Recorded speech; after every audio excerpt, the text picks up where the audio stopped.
it's Melanie. Welcome to my channel. Today we're going to do the spooky, scary book tag. So stay tuned.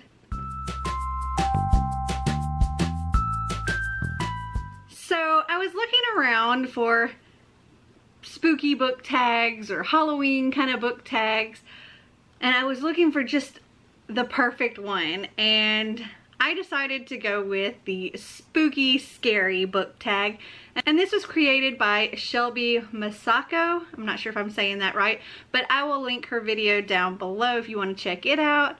And there's only 9 questions, and it seemed like a really cute tag, so I thought I would do it. I wasn't tagged by anybody, but I do intend to tag others. So I have the questions pulled up here. There's only 9 of them, like I said. And, well, let's just get right into it. The first question is, what goes bump in the night? Name a book that has legitimately scared you while reading it.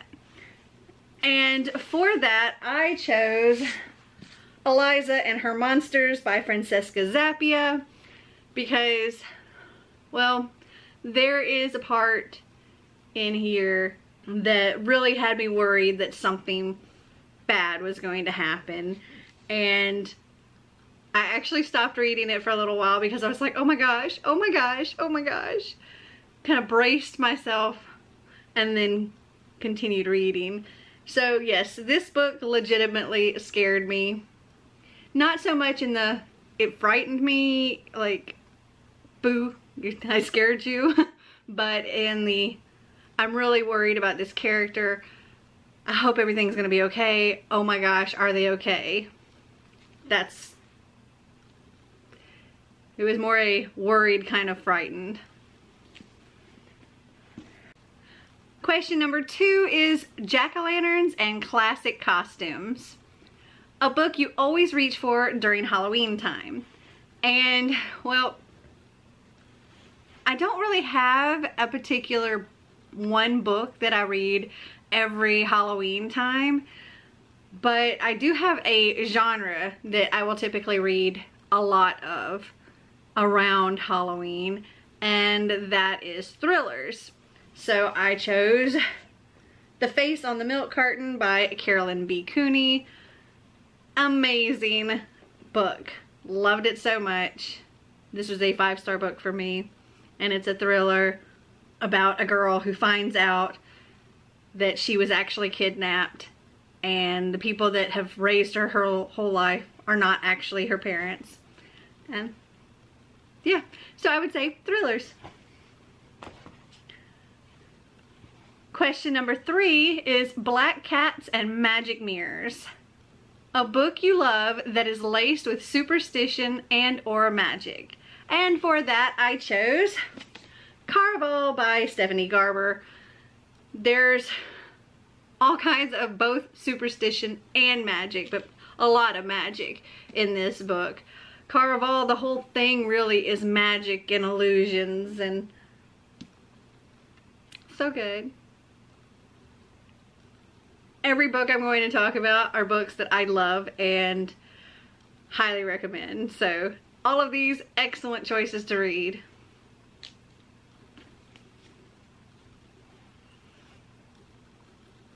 Question number 4 is Witch's Brew, a favorite witch character in any book / series. And for that, I'm going to go with Willow from Buffy the Vampire Slayer because, I mean, Willow. I love Willow. I love Buffy the Vampire Slayer. Show, graphic novel, everything. I love it. Love it, love it, love it. Willow is definitely my favorite witch of all time, I think. Okay, question number 5 is Ghouls and Ghosts, a book that still haunts you to this day, good or bad. And for that, I'm going with a semi-definitive list of worst nightmares by Crystal Sutherland.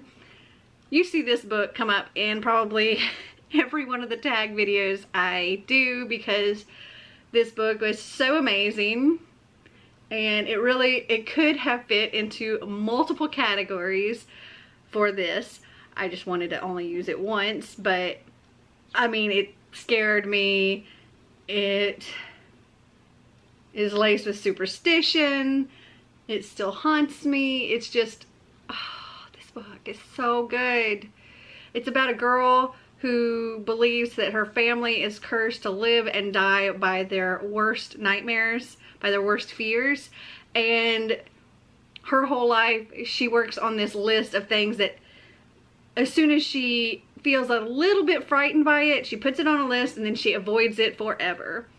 And, well, this is really her trying to overcome these different fears, and there's also a lot of mental health issues in here, and oh my god, it's so good. This is a book that I recommend to everybody all the time. One of my favorite books. Love it, love it, love it. If you haven't read it, you should read it. And I hear nobody ever talk about this book. And it just came out, I think, this year. But nobody ever talks about it. And it's so freaking good.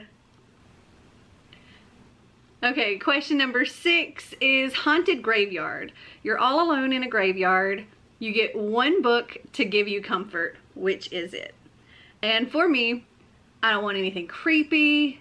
I don't want anything dark any way whatsoever. If I'm going to be alone in a graveyard, I want something that's really comforting. Light, fluffy, wholesome. It's got to be, you know, feeling like being wrapped up in a cozy blanket. And for that, I decided to go with The Complete Tales of Winnie the Pooh. You got little Winnie the Pooh there. This lost its cover a long time ago.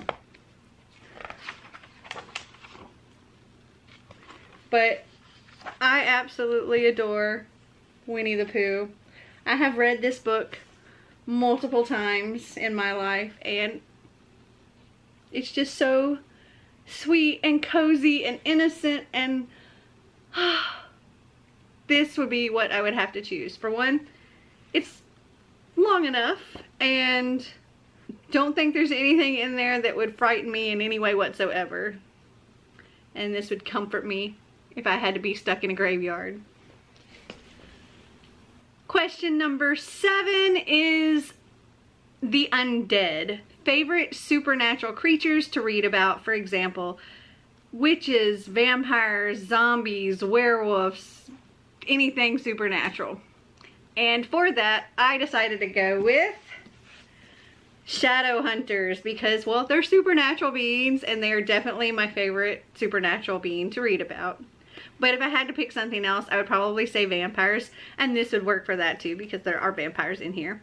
Or if I wanted to say werewolves, they're also in here. Or witches, they're also in here. So I'm going to say Shadowhunters. So I chose City of Bones or any of the Mortal Instruments or Infernal Devices or Dark Artifices or any of those. Absolutely. Question number 8 is In the Dead of the Night. Pick a book with a black cover. And for that, I chose Dorothy Must Die by Danielle Page. This is a Wizard of Oz retelling, which is my favorite kind of genre. As many of you know, I love fairy tale retellings, and this is such an amazing one. Technically it's not a retelling, it's what happens after, where Dorothy's gone back to Kansas, but now she's come back to Oz and has turned into an evil tyrant, and it's so good. And then question number 9 was trick or treat. I personally say treat. I love me some treats. What would you choose? Comment down below and let me know. Well, I hope you guys enjoyed this video. If you did, give me a big thumbs up. If you'd like to see more videos like this, click that subscribe button down below. And until next time, remember to always be completely you.